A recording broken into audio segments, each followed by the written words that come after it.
فراتنامه بیانات مقام معظم رهبری در دیدار مسئولان نظام.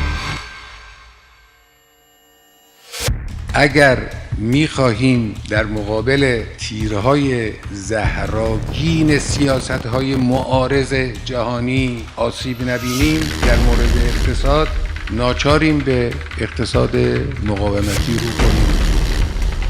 ظرفیت‌هایی که ما برای این کار داریم، ظرفیت‌های استفاده نشده فراوان، یکی سرمایه انسانی است. ظرفیت دیگر جایگاه اقتصادی کشور ماست. طبق آمارهای رسمی جهانی رتبه 20 در اقتصاد دنیا متعلق به جمهوری اسلامی است. ظرفیت دیگر موقعیت جغرافیایی ممتاز کشور است.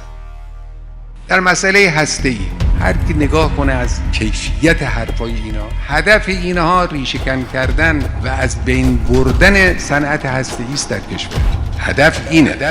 این رو هم عرض بکنیم، هدف ما از این مذاکرات لغو تحریم هاست. جدا دنبال این هستیم که تحریم ها لغو بشود، اما در این حال خود این تحریم ها رو ما فرصت میدونیم. اینجور نباشه که بعضیا تعجب کنن که چطور تحریم فرصته.